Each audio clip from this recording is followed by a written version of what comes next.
Go Saturday afternoon. Saturday afternoon. Hey, everybody. Welcome back to the Conservation Conversation. This is the first show from 2021, and I'm very excited. Today, we're going to cover a few of my favorite topics, including animals and including vegans. And a shorthand for this particular episode is Veganimals. So, without much more waiting around, why don't we go ahead and start the show off?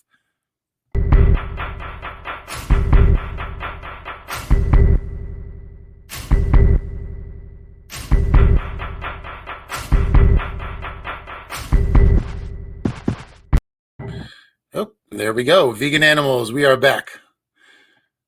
Wasn't the most smooth transition. That's what happens. Anyway, I'm very excited. I don't know if you guys are familiar or not, but January is a month that they have been calling Veganuary. So Veganuary is a time when we like to talk about vegan things. And being a vegan, I don't really talk too much about it. I try to discuss it sometimes. When we're talking about certain topics. But today is going to be a very special day because we are going to talk about how we mirror the animal world and what we can learn from the animal world and learn it the right way. And by the way, if you still haven't grabbed a mug, you can go to my website and get them. We just started offering them. I'm very happy to say that, and it'll help promote and help keep the show up and running. Also, if you haven't gone to YouTube, and please click subscribe so you do not miss any upcoming videos. And this week, actually, we have a bunch of things that are going to be happening. So it's going to be very exciting. So, you know what? Before we always start the show, our favorite thing is to begin with a quote. So let's go ahead and start today's quote. Today's quote is, "They are not brethren, they are not underlings, they are other nations, caught with ourselves in the net of life and time, fellow prisoners of the splendor and the travail of the earth." And that is by Henry Beston, who is a naturalist who wrote a lot. He was up in Cape Cod and has incredible books. And completely, if you're not familiar with him, completely worth checking it out. His writing is fantastic. So, a lot of times we did a video about this before, but there's this sort of reverse, I can't say it, reverse anthropomorphism that we tend to do with the animal world. And we tend to use expressions like dog eat dog and it's a jungle out there. Everything tends to be focused on the idea that somehow the animal world is dangerous and somehow the animal world is carnivorous. But today we celebrate the herbivores. We celebrate two of the strongest animals in the entire animal kingdom. And I wanted to talk a little bit today about the difference between a carnivore and an herbivore, and then also talk about humans and see how we fit into it. So the first thing that I would like to bring up, even before we begin, is a lot of people may already be familiar with this. We tend to, even before we get into the specific animals, I wanted to first talk about the differences of carnivores and humans. So the very first one is we can talk about our hands. Now, what you'll notice here is it's very true. Carnivores have claws, and that is to grab hold of the things they need to eat, the prey they need to eat. We have hands that are actually designed to grab things like apples, oranges. If you think about it, it's pretty amazing that almost every piece of fruit fits in your hand perfectly, not by accident. And, we have a lot of fantastic animal relatives that remind us of this all the time. And just look at the comparison of the two hands. Now, please keep in mind that we're going to talk about gorillas today, but gorillas are 98% human. We share 98% of our DNA. We only have a 2% difference. And the reason I bring that up is because gorillas are one of the largest herbivores, one of the largest ones out there. So let's see who we've got coming in today. Let's see. And hey, with us today, we have Coralie. Hey, Coralie, I'm really happy to see you on today with us. And we have Camilla. Hey, Camilla. I don't think I'll ever shut up about being a vegan. I will always defend the animals. And that is the interesting thing. Being Veganuary, I do want to talk about how humans are very naturally attuned to being vegans. Hey, Vera, it's nice to see you. Thanks for being on with us today. And Mitch, always great to have you on. Always nice to see you on here. And hey, Heather, nice to see you. Another awesome conservationist. And I'm glad you're joining the show today as we talk about this because, again, one of the biggest animals that is out there, one of the kings of the jungle, as everybody knows, is. It almost looks like he's wearing my shirt. That image didn't come off the way I'd hoped, but it is the silverback gorilla. Now, we're all familiar with, I think we had talked before when we talked about Dian Fossey, even though she deals mostly with chimps, but gorillas are an endangered species, and they are on their way to becoming extinct. Now, they are sought out for a number of reasons, but in nature, they do not eat animals. Now, some gorillas, there's only one particular type of gorilla, is known to go and eat ants and sometimes honeycomb. But for the most part, they're all completely vegetarian.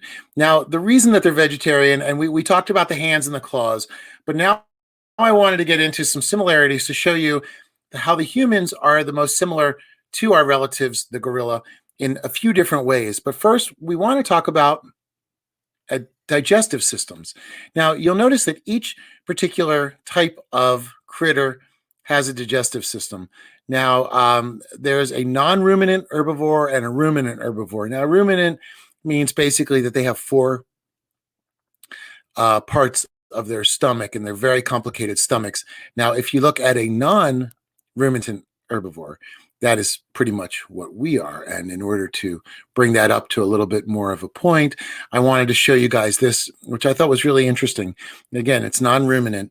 So if you look at a basic vegan animal, what you have here is an extremely long intestine.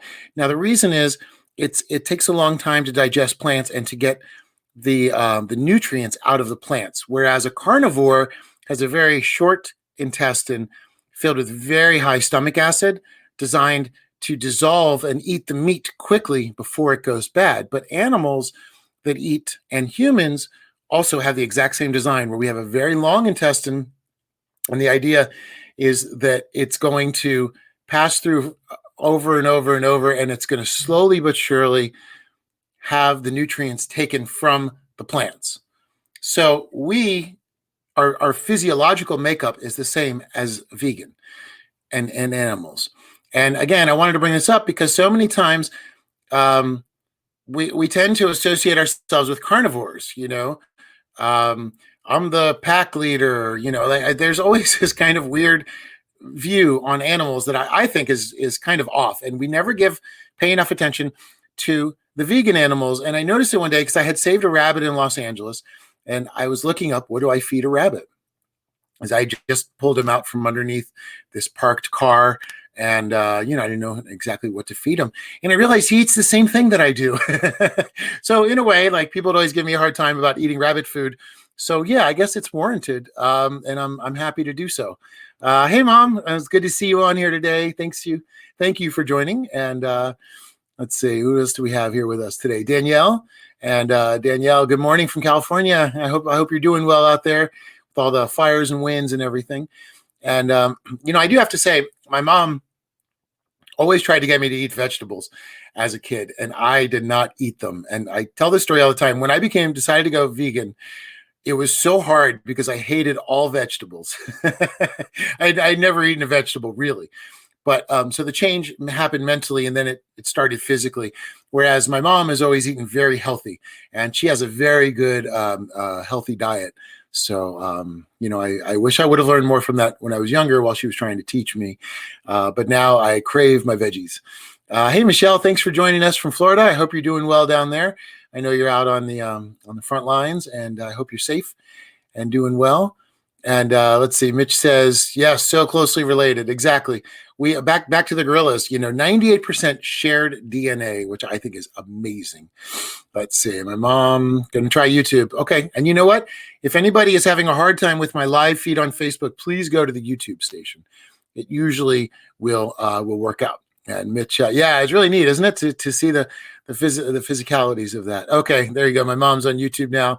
And she's letting you know it is a true story of the last person in the world you think would be a vegan. But there we are. And it's the best thing that's ever happened to me. Now, another thing that I want to show you all that is a comparison of carnivore versus human is a skull. Now, this is a standard carnivore skull, and you've got these little, you can see where the teeth are implanted. And these are the types of teeth. You'll notice we do not have these same teeth. Their incisors are front teeth. They use them for cutting. And if you look at your front teeth, they have a little bit of ridge, but they're really just for getting through like an apple flesh or something very small. They're not going to be used to tear or cut through flesh like a carnivore skull would. Canines, now the canines, people tend to think that we have these canines, but we don't. Herbivores also have these smaller versions of canines like humans have. And those are just designed to help kind of grind up some stuff. But if you're a canine, those teeth you need that can rip and tear into your prey, whatever you're designed to eat.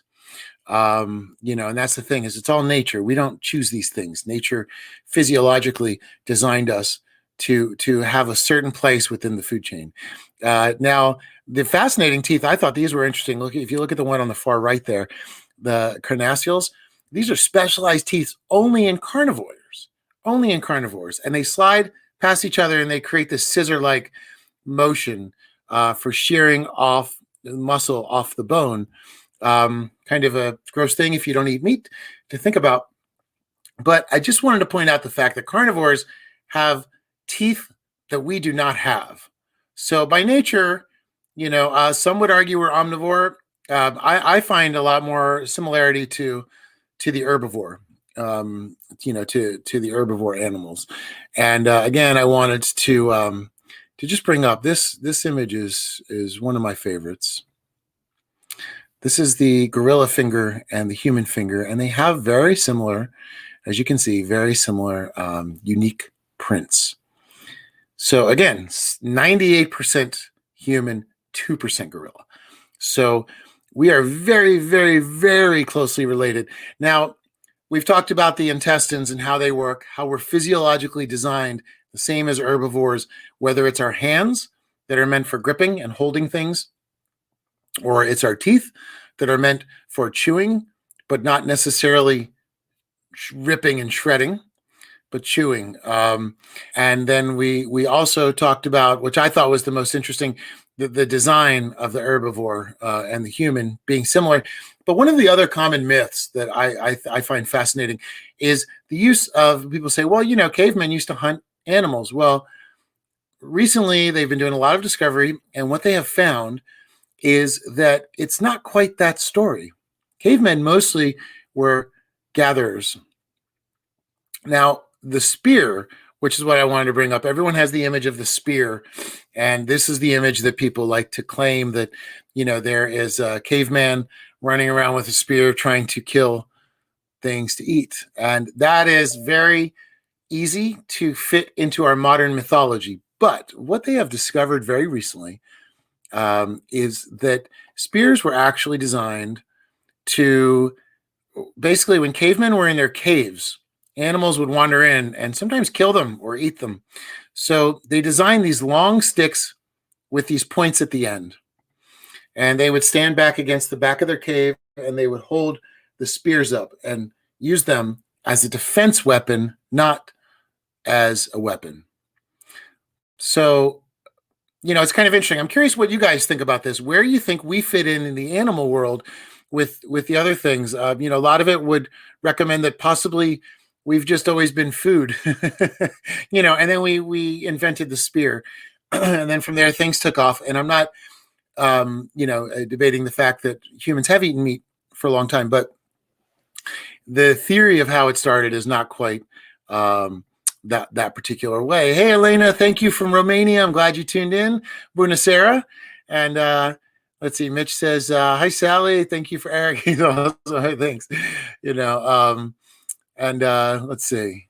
So there we go. That is so far the comments. But everybody, please let me know, what are your thoughts? How do you think our relationship fits as we've seen, and obviously an omnivore has relationship between the two, but I wanted to focus on the animals today, the animals that are vegan. And again, one of the most important ones is the gorilla. It is one of the most powerful animals, and it is plant fueled. Now, there are others that are very well known as well. For example, elephants.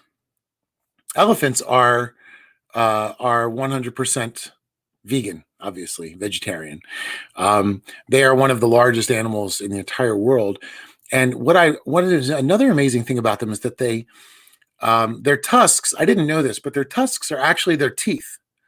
They're not really designed for going in and doing things, and goring people and stuff like people's imagination always has it.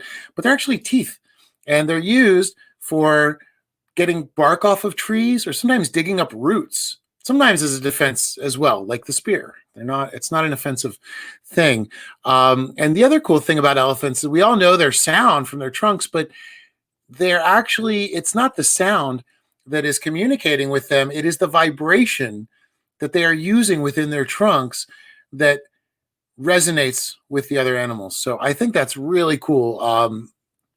It's not what we think. We hear the noise, but they're actually communicating through vibration. And it has been proven that music has vibration, animal has vibration. We talked about ions, positive and negative ions, and how they can affect you on a physiological level by being around them.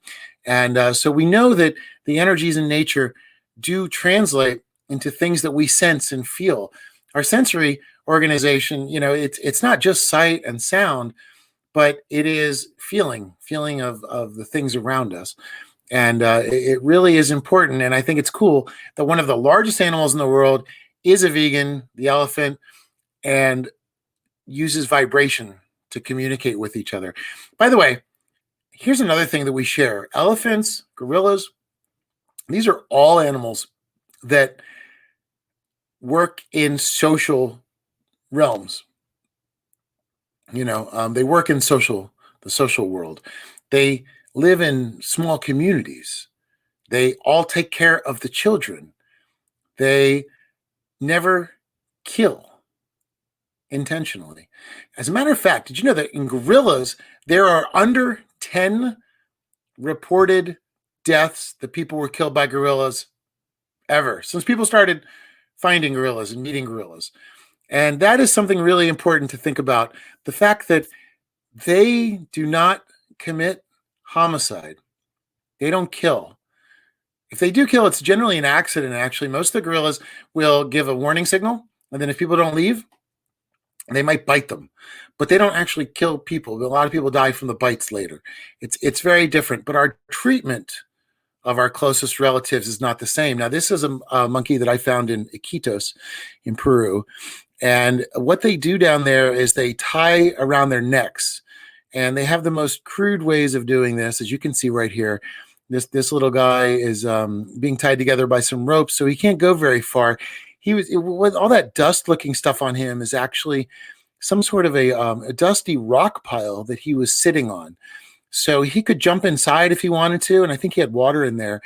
But when he was outside, which is where he is right now, he was just far enough that he could sit on this rock pile.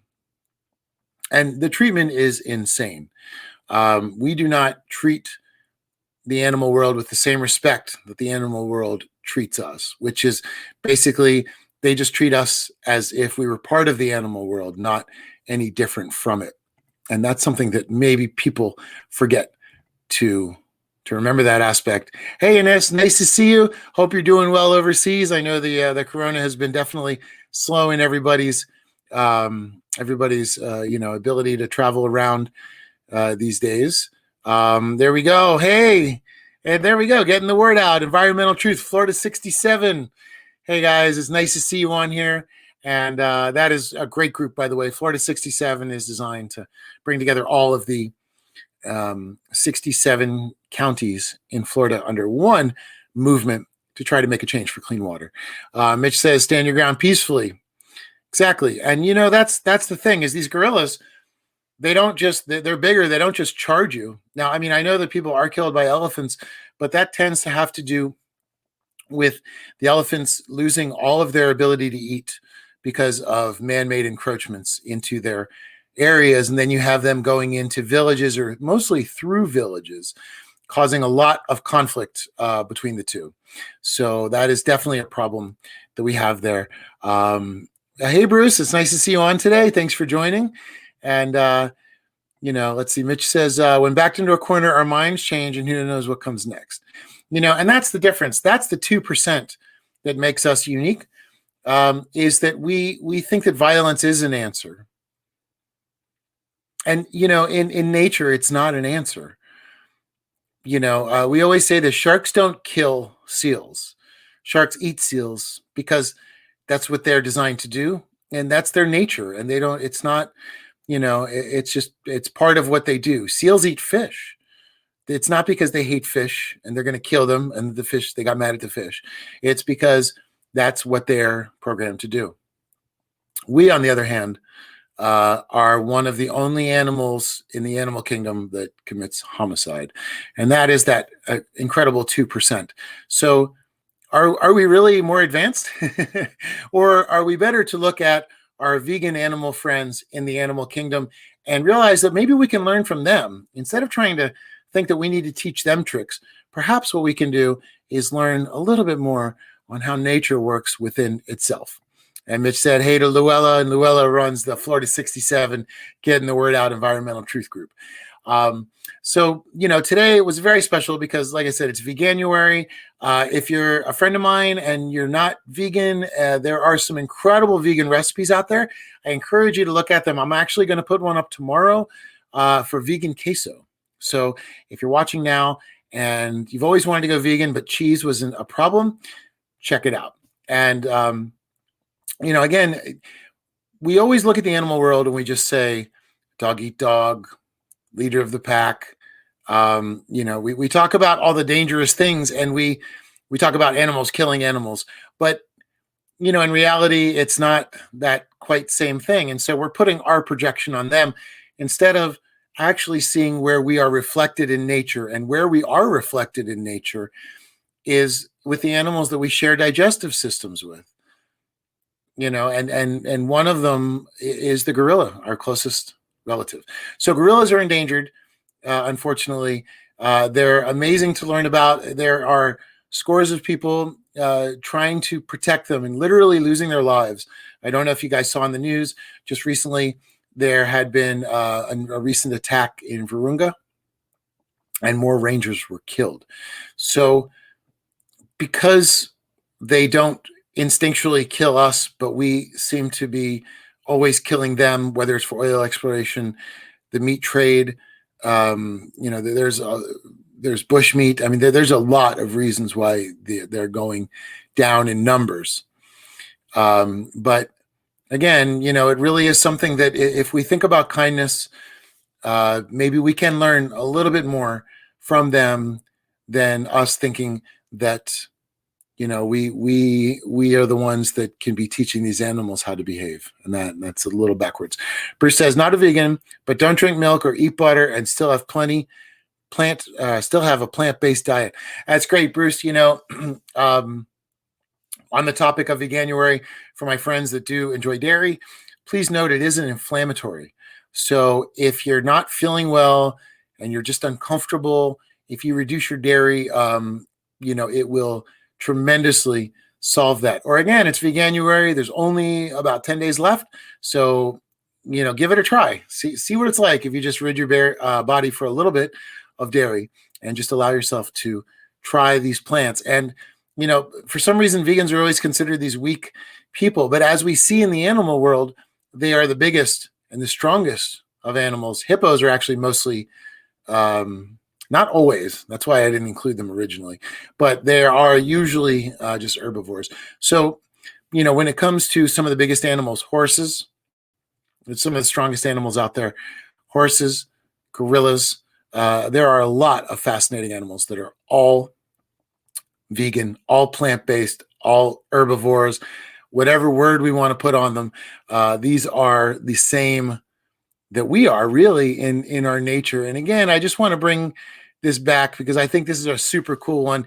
If you look at a standard non-ruminant mammalian digestive system in the herbivores, I think it's funny it says humans and herbivores, because I mean, I know that people eat meat, but there's no physiological relationship to meat eaters.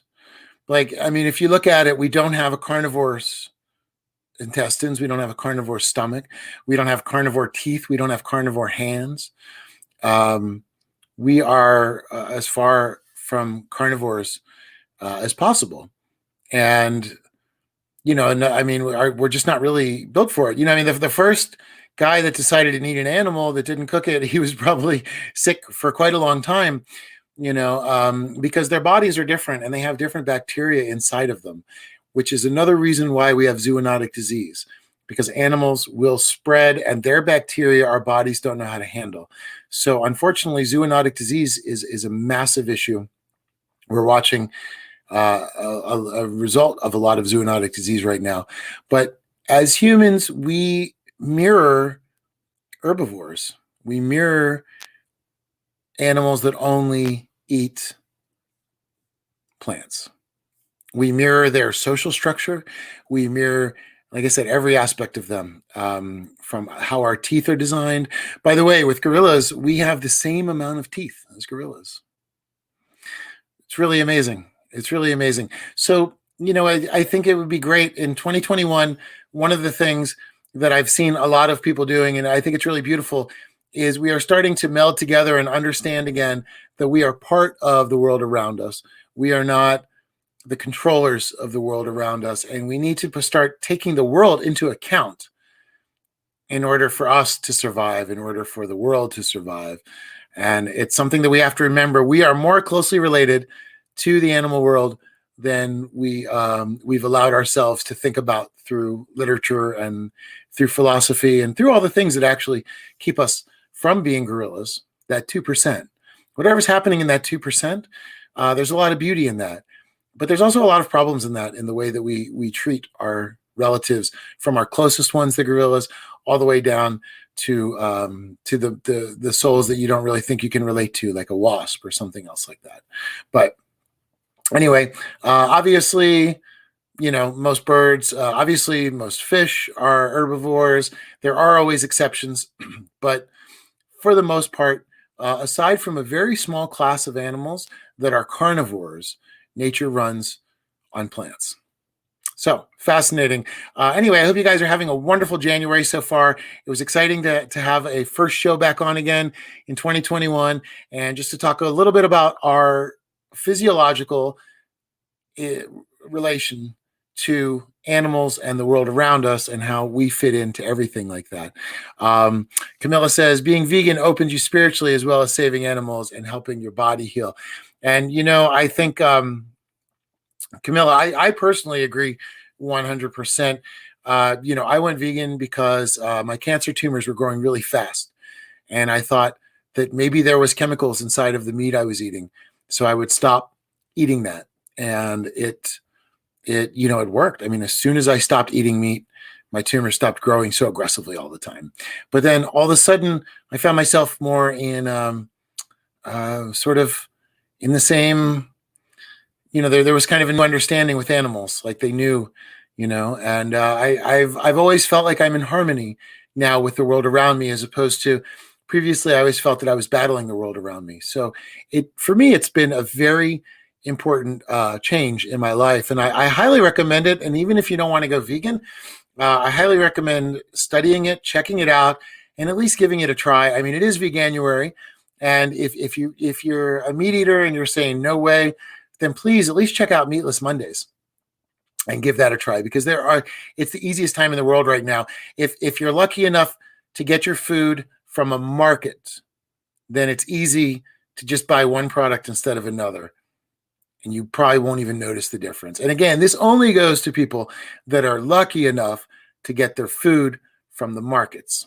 I don't want to be judging people that have to live off the land, people that are super poor, that live deep in areas.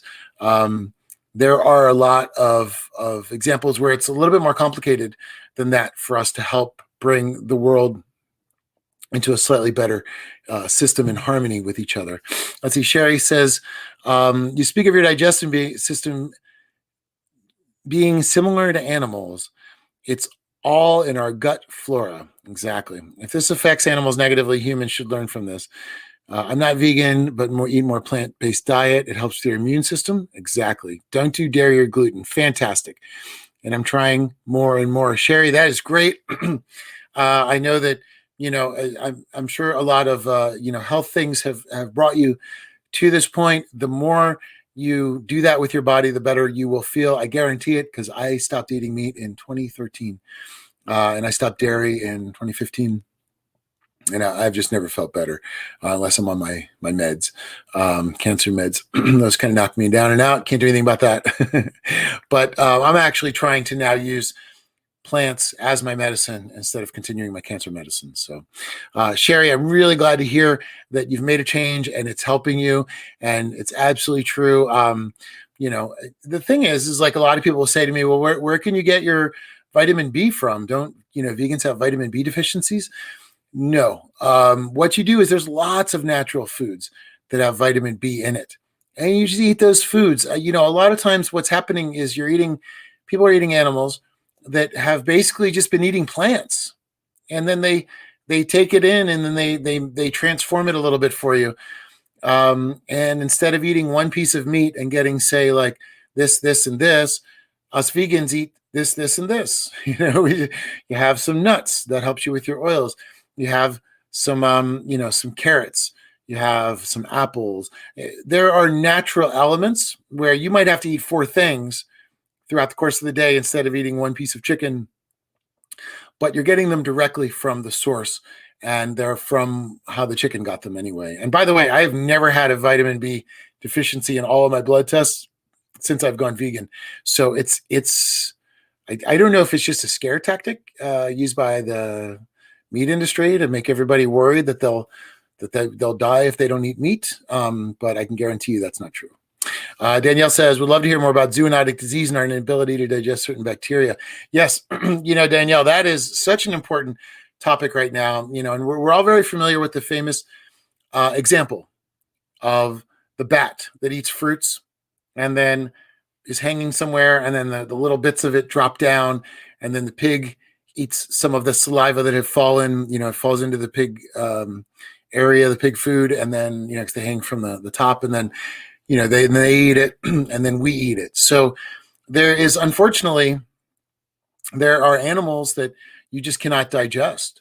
And you know what? This is not just animals. This is fish too. And this is a big danger because there's a lot of fish fraud. And what happens is a lot of fish that live in the warm water, you cannot eat if you grew up in cold water climates, because we actually have different gut bacteria, and different abilities to handle toxins within their biology. So if we eat fish that comes from a warm water climate that we don't know is from a warm water climate due to fish fraud, it's actually caused death and tons of neurological disease issues for a lot of unsuspecting people, which is why fish fraud is very dangerous. And if you do eat fish, you're going to want to really be careful.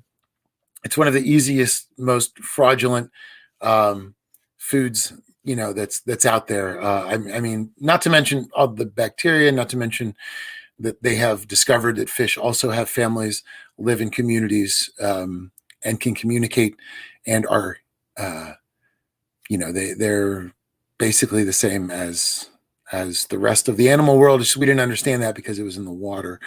For all those reasons, I do not personally eat fish. But let's see. Mitch says, oh, here we go. All right. Yeah, Mitch is the weekend guy. And by the way, everybody, definitely go check out Mitch's group, Weekend. It's all about unity and making a change. And the thing is, if we can all unify and eat a little bit healthier, we can actually change the world around us. A lot of the deforestation has to go to cattle grazing in Brazil. It's insane. There's so many things around there. Camilla says mushrooms give lots of vitamin D. And that is very true. Mushrooms are so good for you. even 20, 30 minutes of sunlight will assist in getting some vitamin D. And Camilla, if you have any good links, by the way, for people that want to try to learn a little bit more about vegan health, I would love that. And if not, I will put some on when we're all done. So if you're curious, you can give it a try. I promise you won't shrink away. Remember, gorillas, elephants, horses, some of the strongest animals in the world, and, are vegan. So being vegan doesn't have anything to do with it. Meat has nothing to do with strength either. And Danielle says, good point. Fish and coral eating fish. Exactly. It's a massive issue. It's a massive issue. So we were designed to be able to absorb certain foods. And as we talked about with that long digestive tract, physiologically, we're designed to absorb plants. I think it's interesting. It's not like if you eat spinach from another area, it's going to make you sick. Or if you eat romaine versus spinach, you're going to get sick. It's, it's certain animals, like there are bats that you should not be eating. There's a lot of animals that have incorrect bacteria. Monkeys are one of them. People eat monkeys a lot, especially when I was in the Amazon. It's another massive issue in Africa. And, a lot of people remember it is how AIDS started, was bushmeat, which was monkey meat being sold in the US and the EU as other forms of meat that people unexpectedly ate, and our bodies could not handle dissolving that bacteria. So Mitch says, meats may not have been intended to be GMO, but now it is most of it. Exactly. We are what we or they eat. Eat GMO, become GMO. And that's a great point, Mitch. There's a lot of endocrine disruptors inside of pesticides and GMO. And all of those are used in live animal production. So another great reason to consider this Veganuary, consider going vegan, even for just a few days. Camilla says, I think more than just regarding animals for food, they are here on earth in their own right. Their lives are theirs, not ours. I agree 100%. I think that is beautifully said. And, that I want to bring that back to the quote real fast again that we had in the beginning, that the animals, they're not brethren, they're not underlings, they are other nations caught with ourselves in the net of life and time, fellow prisoners of the splendor and the travail of the earth. So we are sharing this world with them, and we need to give them the respect that, again, we do not. And that is mirrored over and over and over. And unfortunately, as we see, our closest relatives are all on the way to extinction. So one way we can change that is by how we eat. Just to wrap it all up, positive solutions on what we can do. Remember, when you go vegan, you are changing a lot of things. For example, we all know that orangutan populations are almost extinct due to palm oil. And palm oil is used in way too many types of foods. So if you're going to go shopping, please just look and see if it has palm oil. If it has palm oil, please don't buy it. Vegans always say you can eat Oreos. Oreos are filled with palm oil. Oreos are very destructive.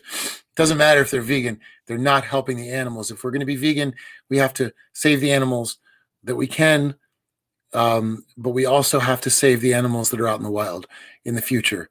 We need to reduce our plastics. That is another fantastic way to help the animals out there.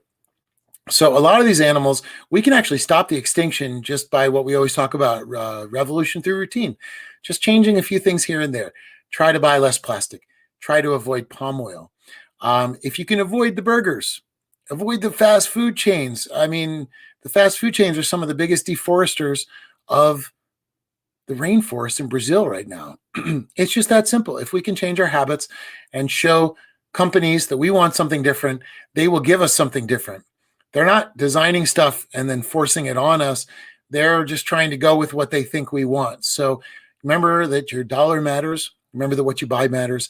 And you can change things by showing companies what you want and what you don't want. And the more money that gets funneled into eco-conscious eating, and you can't go wrong if you're just buying apples and tomatoes and you're doing your best to get organics at the store, you're going to be in good good shape there. So, Mitch Allen, we must always remember that the human, animal, mammal. Exactly. We're part of it. As we always say, it's not ego, it's eco. We are part of the world around us. Sam says, if anyone wants help going vegan, try out Veganuary. Exactly. I appreciate that, Sam. You guys can go ahead and hit up Sam and get some advice through it. It's not easy, and it's a different way of thinking because our industry does not think in vegan, but a lot of vegans now are changing the way the industry is thinking, and we can all do it one by one. Remember that everything you do matters and has a huge carbon footprint and has a huge imprint into animals' quality of life. So we have these simple solutions that we can change the world with. We don't have to go make an NGO and go out into the field and fight. We can just change things by what we buy. So, please, again, I ask you to reconsider getting a burger from the fast food chain. That is deforesting. There's the palm oil issues. There's so many issues going on. And not only to mention that in Veganuary is a great month for us to think about animals as conscious beings that we do not want to cause pain to. It's just that simple. Not everybody will agree with me on that, but that is why one thing that I like about being vegan. I do believe that they are all conscious, and I do believe that they can feel pain, and I believe that they can feel fear. And my life shouldn't cost anyone else's. So Luella says, Mitch, busy with school and kids and staying home. Luella is an amazing in the field activist. Luella I got to meet Luella when I was down in Florida.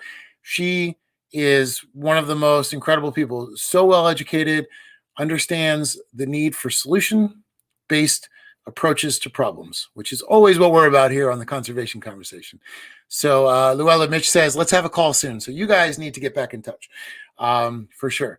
So anyway, I hope everybody has enjoyed today. We talked a little bit about where we fit in as humans, and we're just so much more like herbivores than our standard lore tends to say. So,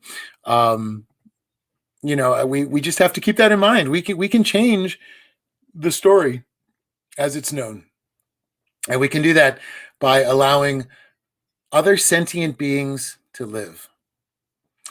It's Veganuary. It's the time to talk about it.